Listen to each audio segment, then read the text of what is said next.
अजय भाई, आपका काम ही आपकी पहचान है, इसीलिए अलग से पहचान नहीं करके दूंगा। Welcome to my YouTube channel and welcome to let's act. Ajay भाई, welcome welcome to my YouTube channel. मैं आपको सबसे पहले कोई नॉर्मल सवाल नहीं पूछने वाला। मैं चाहता हूं कि जिस सवाल की वजह से बहुत सारे लोग परेशान हैं, सिर्फ एक्टर नहीं, सिर्फ बॉलीवुड में काम करने वाले नहीं, आम जनता भी। आज यूट्यूब हम्म, पे जब मैं देख रहा हूँ तो बहुत सारे ऐसे लोग जिनका बॉलीवुड से कोई रिश्ता नहीं, ऐसे लोग भी सोच रहे हैं कि ये क्या हो रहा है बॉलीवुड। सुशांत सिंह राजपूत के साथ जो हुआ या नेपोटिज्म की वजह से हुआ, एग्जैक्टली क्या है ये। तो आने वाले जो मेरे चैनल पर आने वाले सभी जो एक्टर्स है, वो डर गए हैं। लाइक मुंबई में आने वाले, एक्टिंग में करियर करने वाले बॉयज गर्ल्स डर गए हैं। उनके माता पिता डर गए हैं कि एग्जैक्टली करे तो क्या करे। और इस सवाल का जवाब आपसे बेहतर कोई और नहीं दे सकता, क्योंकि आप मेरठ से है, मेरठ से मुंबई आए, और आज नहीं, आज से 15-20 ईयर बैक आई थिंक। और बिल्कुल। यहाँ पर सिर्फ आए नहीं, आकर अपना एक अच्छा मकाम हासिल किया, एक लेवल, एक आइडेंटिटी बनाई, बहुत ही अच्छा आपने काम किया है। कोई भी गॉडफादर ना होते हुए, कोई भी पहचान ना होते हुए। तो आपको क्या लगता है अजय भाई, क्या सच में ये नेपोटिज्म बॉलीवुड में, टीवी इंडस्ट्री में सच में है? आ, बिल्कुल आपने सही कहा कि मेरा कोई गॉडफादर नहीं था जब मैं आया बॉम्बे। लगभग आई थिंक मैं 2004 में आया था। 2 साल पढ़ाई की, उसके बाद काम शुरू किया। आ, कोई गॉडफादर नहीं था, किसी को नहीं जानते थे। कहाँ कैसे जाना है, किससे मिलना है, क्या करना है, कुछ पता नहीं था। बस ये था कि एक्टिंग में रुचि है, अभिनय करना है, बस यही एक जिद थी दिमाग में, और उसी को लेके चल रहे थे आगे। अ, किस्मत अच्छी रही, बहुत सारी चीज़ें रही लाइफ में। बहुत सारी चीज़ें देखी हुई। आपने नेपोटिज्म का सवाल उठाया तो उस पे भी मैं आऊँगा अभी। बहुत सारी चीज़ें देखी, लेकिन ऊपर वाले का हाथ अपने ऊपर रहा तो हम जहाँ पहुँचे हैं, हमारी जर्नी में हम खुश हैं। हम आगे बढ़ रहे हैं, हम लगातार मेहनत करते जा रहे हैं, और यही इस फील्ड की सबसे बड़ी रिक्वायरमेंट है कि आपको लगातार मेहनत करनी पड़ेगी, लगातार सीखना पड़ेगा जीवन भर, जब तक आप इस फील्ड में हैं। इसमें कोई रियायत नहीं है कि भाई आपने ये सीख लिया तो अब आप आगे के लिए फ्री हो गए हैं, आपने अभी आपको अब आप जीवन चला सकते हैं ये सीखने के बाद। तो वो नहीं है वो। लेकिन दूसरी तरफ ये है कि सीख के सब आते हैं, कहीं ना कहीं सब लोग इसी उम्मीद से आते हैं इस मुंबई में कि अ, उन्हें उनका सपना पूरा करने के लिए बहुत सारी चीज़ें, उनका साथ, उनका ये लोगों का साथ मिल जाएगा या जो भी होगा। लेकिन इंडस्ट्री में अपना एक अलग एक्सपीरियंस है लोगों का। मेरा भी एक अलग एक्सपीरियंस है, और हर इंसान का एक अलग एक्सपीरियंस है। तो हम मैं ये कहूँगा कि मेरा एक्सपीरियंस किसी और से मैच नहीं करता होगा, या फिर किसी और का एक्सपीरियंस मेरे एक्सपीरियंस से मैच नहीं करेगा। तो मेरा पॉइंट ऑफ व्यू, मेरा जो मानना है नेपोटिज्म को लेके, या फिर इंडस्ट्री में किस तरीके से काम होता है, कैसे काम मिलता है, कहाँ लोग पीछे रह जाते हैं, कहाँ प्रॉब्लम्स आती हैं।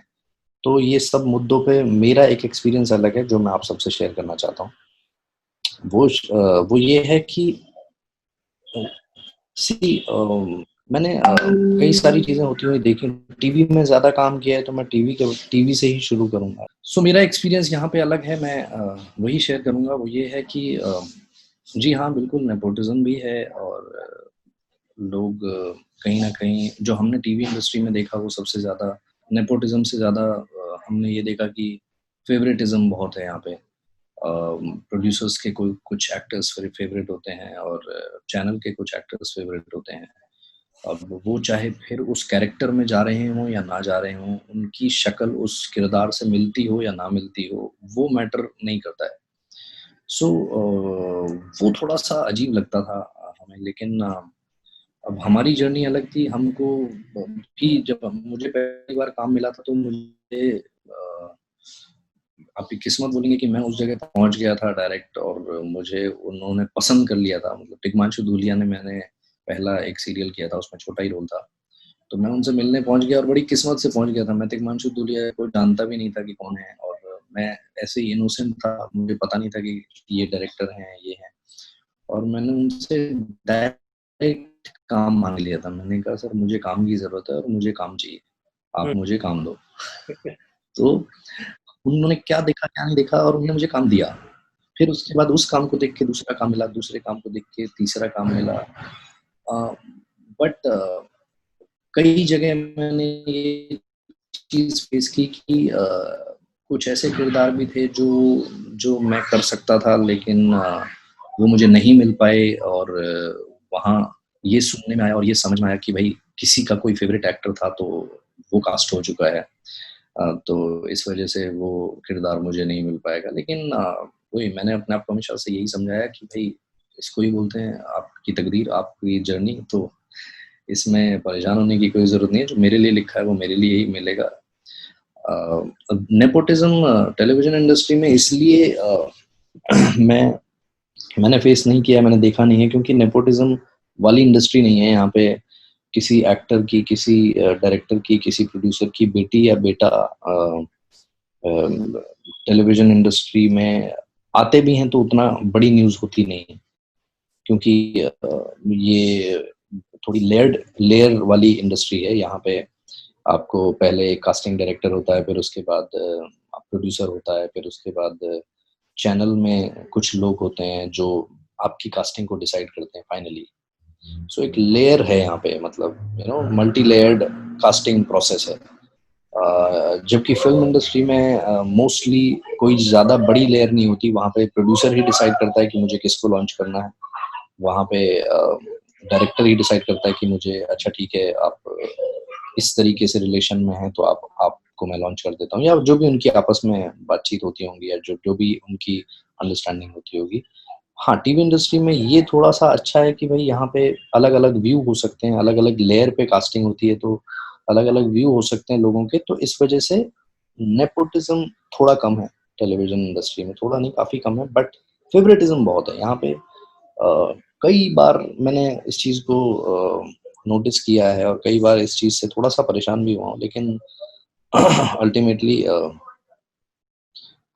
हम जितने स्ट्रॉन्ग हैं, हम एक छोटे शहर से आए हैं यहाँ पे, और हम जिस तरीके से अपने जीवन को हमने दिशा दी है, उस तरीके से ये बड़ी छोटी परेशानी है हमारे लिए कि कोई और किसी किरदार में कास्ट हो गया। बट हाँ, कभी-कभी बुरा लगता है, ऐसा लगता है कि एटलीस्ट मैं आपको अपना एक किस्सा बताऊँगा। मैं एक ज़ी टीवी का शो मुझे ऑफ़र हुआ था। उस शो में मैं वहाँ पे गया, मतलब मैं अपना एज़ एन एक्टर मैं अपना एक्सपीरियंस बता रहा हूँ कि मैं वहाँ पे गया, मैंने उस किरदार के बारे में सुना एज़ एन एक्टर, मुझे समझ में आया, एंड देन मैंने उनको, प्रोड्यूसर को सामने से बोला, जो कि बहुत कम एक्टर्स बोलते होंगे, मुझे ऐसा लगता है। मैंने उनको बोला, सर मैं इस किरदार में अपने चेहरे को देख नहीं पा रहा, सामने से बोला आपने? क्योंकि वो मुझे कास्ट करना चाहते थे। Channel was very keen on casting me, कि भाई ये इस किरदार में जा रहा है, या जो भी उनका अंडरस्टैंडिंग होगा वो मुझे समझ में नहीं आया। लेकिन मैंने उस किरदार का पूरी कहानी सुनी, पूरा वो सब सुना, और मैंने कहीं न कहीं ये रियलाइज़ किया, क्योंकि सी मेरी समझ मेरे एक्टर होने के हिसाब से है, और उनकी समझ पूरे शो के हिसाब से, तो उनकी समझ को मैं गलत नहीं बोलूँगा, लेकिन मैंने उनको बोला, मैंने कहा सर इस किरदार में मुझे मेरा चेहरा दिखाई नहीं देता है, और शायद मैं आपको, क्योंकि आप मुझे कास्ट करना चाहते हैं, चैनल भी मुझे कास्ट करना चाहते हैं, ऑब्वियसली आप लोगों का इन्वेस्टमेंट होगा मुझ पे, आप लोगों की उम्मीदें होंगी मुझसे करेक्ट। इस किरदार, लेकिन वो पूरी नहीं हो पाएँगी, क्योंकि मैं अपने आप को इसमें देख नहीं पा रहा हूँ। इस किरदार का ये चेहरा नहीं है। लेकिन मैं ये चाहता हूँ कि इस किरदार को कोई ऐसा एक्टर करे जो इसको पूरा तरीके से कन्विंसिंगली लोगों तक पहुँचाए, क्योंकि किरदार बहुत अच्छा है और ये शो बहुत अच्छा है। तो ये भी होता है, मतलब ये भी एक एक्सपीरियंस है। इसके इसके पीछे क्या था? आपके पास टाइम नहीं था, या आप एकदम ऑनेस्टी के साथ कि भैया मैं ऑलरेडी 4-5 शो कर रहा हूँ, टाइम नहीं, अब इसको क्या बोलूँ? या ये था मैंने कि नहीं भाई ऑनेस्टी के साथ मैं बता रहा हूँ, मैं नहीं कर पाऊँगा? नहीं, मैंने पहली बात तो मैंने आज तक मैक्सिमम टाइम मतलब 99% मैंने एक टाइम पे एक ही शो किया। क्योंकि मैं मतलब अपने समय को और उस किरदार के साथ मतलब पूरी तरीके से जस्टिस करना चाहता हूँ। जब भी मैं कोई भी किरदार करता हूँ, तो मैंने एक टाइम पे एक ही शो किया है, तो ऐसी कभी नौबत आई नहीं कि 4-4 शो चल रहे हैं तो मैं मुझे मना करना पड़े। लेकिन हाँ, उस शो को करते हुए भी मुझे कई बार ऑफ़र्स आते थे, तो मुझे उनको बोलना पड़ता था कि भई मैं नहीं कर पाऊँगा। लेकिन ये पर्टिकुलर किरदार के लिए मुझे ये फ़ील हुआ था कि भई मैं इस किरदार में मेरा चेहरा नहीं जाएगा, लेकिन जिसका भी चेहरा जाएगा वो बंदा इस किरदार के साथ उसको जस्टिस करना चाहिए। तो ऐसे भी किस्से हैं, ओके। लेकिन अजय भाई लेकिन थोड़ा अजय भाई थोड़ा सा रोकना चाहूंगा, क्योंकि एक तरफ आप वो एक्टर है जिनको शो ऑफर होता है और वो बोलते हुँ, हैं कि सॉरी यार, ये इस नहीं है उस कैरेक्टर का, उस रोल के लिए। और दूसरी तरफ रोज हजारों लोग बैग लेके ऑडिशन के स्टूडियो के बाहर चक्कर मारते हैं या मेल भेजते हैं, ऑडिशन भेजते हैं व्हाट्सएप वगैरह वगैरह मेल के जरिए कि हमें कास्ट करो। तो ये तो बहुत अच्छी बात है कि ऑनेस्टी के साथ आपने बता दिया, क्योंकि आप ऑलरेडी एक के बाद एक बहुत ही अच्छा काम कर रहे थे। सवाल ये है मेरा कि अब जो हालत है नेपोटिज्म सुशांत सिंह के बाद और वो सब जो हवा चल रही है, उसके बाद जो छोटे से बिहार, उत्तर प्रदेश या झारखंड में बैठा हुआ जो एस्पायरिंग एक्टर है, उसने एक्टिंग में करियर करने का सपना देखना चाहिए या नहीं देखना चाहिए? प्लीज उस पर थोड़ा सा गाइड कीजिए। देखो मेरा मानना है कि आप दुनिया में किसी भी फ़ील्ड में जाएँगे, किसी भी क्षेत्र में जाएँगे, आपको अलग-अलग तरीके के ऑब्स्टैकल्स आएँगे, आपको अलग-अलग तरीके की सिचुएशंस आएँगी। ये भी एक सिचुएशन है, ये भी एक सच्चाई है कि भई इंडस्ट्री में इस तरीके से चीज़ें होती हैं। लेकिन सिर्फ़ इसी तरीके से चीज़ें होती हैं, ऐसा भी नहीं, ये ओके। मेरा मानना है। तो बोलते हैं ना कि भई इसके कुछ फ़ायदे भी हैं, इसके कुछ नुकसान भी हैं, लेकिन मैं उन लोगों को, उन बच्चों को, उन एस्पायरेंट एक्टर्स को मैं उनको ये बोलना चाहता हूँ कि भई अगर आपका सपना बहुत बड़ा है और आपका सपना बहुत इम्पोर्टेंट है आपकी लाइफ़ में, आपके जीवन के लिए, तो फिर उसको तोड़ो मत। ओके। आप आओ यहाँ, आप देखो, ये आपकी अपनी जर्नी होगी, हर किसी की अपनी जर्नी है। उस जर्नी को कंटिन्यू रखो, आप लोग आओ यहाँ पे, आप अपनी मेहनत करो, अपनी शिद्दत से आपको मैं गारंटी देता हूँ, क्योंकि मैं अपने एक्सपीरियंस से बता रहा हूँ कि अगर आप अपने अपने डिसीज़न को लेके, अपनी लाइफ़ को लेके, अपने सपने को लेके पूरी तरह से मतलब मैं तो बोलता हूँ 200% अगर आप कन्विंस हैं, तो आपको दुनिया की कोई ताकत नहीं रोक सकती। हमारे पास बहुत सारे ऐसे एग्ज़ाम्पल्स हैं जो छोटे शहरों से ही आए हैं, जो जिनको इस फ़ील्ड के बारे में ना कोई जानकारी थी, ना कोई आइडिया था, और वो यहाँ आके उन्होंने बहुत बड़ा नाम कमाया है, उन्होंने बहुत शोहरत हासिल की है और वो दुनिया में अपना नाम करके गए हैं, और उसमें बहुत सारे एक्टर्स हैं, मतलब चाहे आप किसी का भी नाम लें, मतलब पुराने एक्टर्स में भी और नए एक्टर्स में भी बहुत लोग ऐसे हैं। उसका दूसरा पार्ट नेपोटिज़्म सच्चाई है। उस सच्चाई को जीते हुए, उस सच्चाई को जानते हुए कि आपके इरादे और पक्के होने चाहिए। तो मैं ये बोल रहा था कि ये सारी सिचुएशन रियल हैं, इसमें कोई ऐसी चीज़ नहीं है कि जो अनरियल है कि भाई नेपोटिज़्म नहीं है। मैं ये नहीं बोल सकता कि नेपोटिज़्म नहीं है, यहाँ पे लोग सपोर्ट नहीं करते, यहाँ पे लोग फ़ेवर नहीं करते, यहाँ पे लोग फ़ेवरेटिज़्म नहीं है, ये सब है।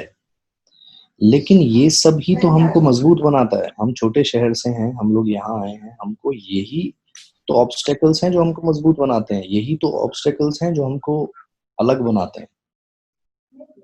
अगर हमारे पास सब ईज़िली अवेलेबल हो तो फिर तो कोई सवाल ही नहीं है ना।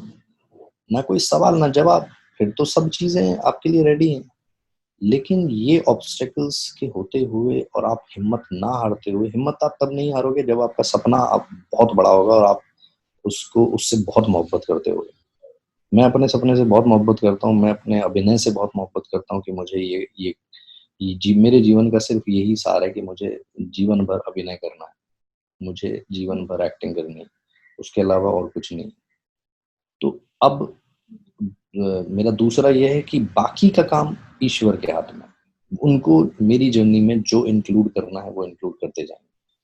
कई जगह बुरा लगेगा, कई जगह, लेकिन मेरी जर्नी में मैं अपना जिम्मेदार खुद हूँ, ओके। है ना। मेरी जिम्मेदारी मैं खुद लेता हूँ कि भाई शिकार मैं भी कई जगह फेवरेटिज्म का हुआ होऊंगा, मैं भी आगे नेपोटिज्म का भी शिकार हो सकता हूँ, लेकिन वो मैटर नहीं करती। मेरा मेरा टैलेंट मेरे साथ ही रहेगा, मैं अपनी लड़ाई खुद लड़ूंगा। मैं तो सारे जितने भी, मतलब मैं भी ये काफ़ी वीडियोज़ आजकल यूट्यूब पे देख रहा हूँ नेपोटिज़्म को लेके। सुशांत के जाने के बाद तो, क्योंकि सुशांत को बहुत करीब से जानता भी था मैं, और एक एक ऐसा, मतलब वो सवाल दुनिया के सामने छोड़ के चला गया कि अब लोगों को ये समझ में नहीं आ रहा है कि भाई किस तरीके से आगे बढ़ा जाए, हमको मुंबई जाया जाए, हमारे सपने पूरे किए जाएँ, या फिर इस तरीके से होता है ये, मतलब लोग डर गए हैं। डेफ़िनिटली आपका ये बिल्कुल सही सवाल है। तो मेरा ये कहना है कि भाई आप, मुझे तो इस चीज़ से, मतलब एक होता है ना कि नेपोटिज़्म से हिम्मत मिलती है, मुझे मेरी हिम्मत टूटती नहीं। तो मैं, जितने भी आपके जो भी एक्टर्स बनना चाहते हैं, जो भी छोटे-छोटे शहर से यहाँ आना चाहते हैं, मैं तो उनको यही बोलूँगा कि भाई इसको सुन के, इस पूरे सिनेरियो को देख के आप अपनी हिम्मत बढ़ाइए और यहाँ आइए और अपने सपनों को पूरा कीजिए। मुझे तो, मैं आप लोगों को सपोर्ट करूँगा, मतलब जहाँ-जहाँ मुझे लगता है, जहाँ-जहाँ मुझे मौका मिलेगा, मैं जितने भी लोग मुझसे, मैं इस वीडियो के ज़रिए भी, आपके चैनल के ज़रिए भी सबको एक हिम्मत देना चाहता हूँ। दोस्तों, बहुत बहुत बड़ी बात अजय भाई ने कही है कि अगर आपके सपने में जान है, दम है, आप वाक़ई वो करना चाहते हैं, तो ये नेपोटिज़्म ही कमज़ोरी को ताकत बनाओ। इसी को तो फेस करके आगे बढ़ना है, और जो वो खुद फेस करके आगे बढ़े हैं, उनका भी कोई गॉडफ़ादर नहीं था, और आज उनके नाम की पहचान करके देने की ज़रूरत नहीं पड़ती। इतना बेहतरीन काम उन्होंने कर लिया है टेलीविज़न इंडस्ट्री में। अजय भाई, एक और सवाल है मेरा कि आप जो है, आपको देख के आज भी 14 से 18-20 साल की लड़की फिर से बोलेगी आई लव यू, आपके प्यार में पड़ जाएगी। कुछ भगवान ने आपका फेस ही ऐसा बना के भेजा है कि सीरियल के प्रोड्यूसर, डायरेक्टर तो क्या, वो तो बोलेंगे कि यार जब ये फेस कैमरे पर आएगा, जब ये फेस टेलीविज़न पर या बड़े पर्दे पर आएगा, तो लोग बस देखते रहेंगे। तो हमारे बहुत सारे सब्सक्राइबर के मन में ये सवाल है, और बाकी कॉमन लोगों को भी ये लगता है कि अगर आप हैंडसम हो, या लड़कियां क्यूट है, गुड लुकिंग है, हाइटेड है, तो ही इनका बॉलीवुड में या फिल्म इंडस्ट्री में या टेलीविजन में करियर बन सकता है। आपका इस पर क्या विचार? What you think?